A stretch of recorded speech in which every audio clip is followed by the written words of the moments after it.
Have you ever found yourself struggling to stay motivated?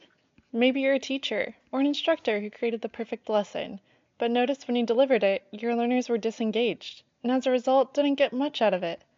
Keeping learners motivated is getting trickier, as passive distractions are becoming more and more easily accessible. This is where intentional design and strategies to increase motivation come into play. Before we dive into these motivation-specific strategies, it's important to understand the two different types you can appeal to. The first is intrinsic motivation. This comes from inside of the learner. The best way to describe it is the want to do something because you enjoy it. This is where a lot of our hobbies and interests stem from. Extrinsic motivations are any motivators that come from outside of the person. This can be prizes, avoiding punishment, or getting promotions and recognition. Learning designers must be very careful to strike the appropriate balance between these two types of motivation. Intrinsic is more beneficial long-term than extrinsic. Another crucial point is the more extrinsic motivators you include in your design, the less intrinsic motivation your learners will have. Now let's start looking at specific things you can do in your designs. The first strategy we'll be diving into is McKellen's needs theory. This theory tells us that humans are motivated by three needs. They are achievement, affiliation, and power. Let's start with achievement. We all feel that rush of motivation when we're able to do something new.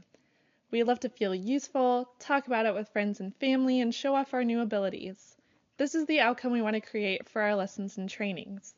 To help with affiliation, develop parts of your lesson to include teamwork. Teams help encourage us and give us new perspectives that we may not have thought of before. Finally, nothing gives us a greater sense of power than autonomy and making our own decisions. Giving your learners the ability to choose their own goals or projects is a great way to keep them engaged and eager to continue the learning process. The next model by John Keller is known as Attention, Relevance, Confidence, and Satisfaction, or the ARCS model.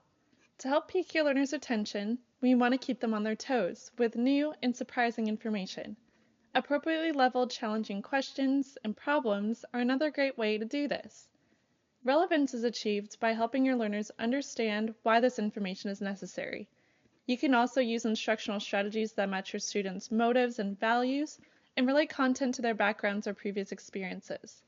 To boost their confidence, learners should know what to expect.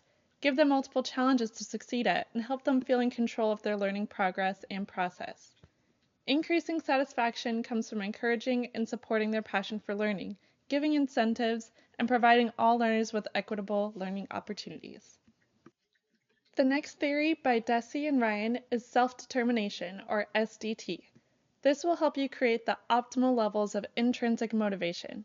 To support intrinsic motivators, give your learners lots of opportunities for choice. Make sure they feel respected by their teacher or trainer, and give them appropriate challenges and feedback. The final motivational framework by Yu-Kai Cho is called Octalysis, a gamification network. In case you are unfamiliar, gamification is designing lessons or training to include game-like elements to boost engagement. This framework has what Chu calls 8 core drives. The first is epic meaning and calling, getting your learners to understand why they must complete their learning journey, similar to the protagonist understanding why they are essential to the story. The next, development and accomplishment, is similar to how you level up your character by developing specific skills. This allows you to get those new upgrades we all want. Third, empowerment of creativity and feedback allows your learners to explore and experiment with guided feedback. Fourth, ownership and possession means you're providing your learners the opportunity to take ownership of their learning progress by making their own choices or goals. Fifth, social influence and relatedness includes elements that show the learners how their skills will be used in the real world. Next, scarcity and impatience is similar to wanting what we can't have. Seventh, unpredictability and curiosity is done by giving learners variety in content and teaching methods. And finally, loss and avoidance keeps your learners motivated by showing them the fear of losing something valuable, which could be a pay cut, loss of privileges, or even getting fired.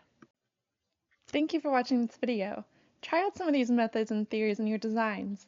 It may take a little trial and error at first, but soon you will be inspiring and motivating your learners like never before.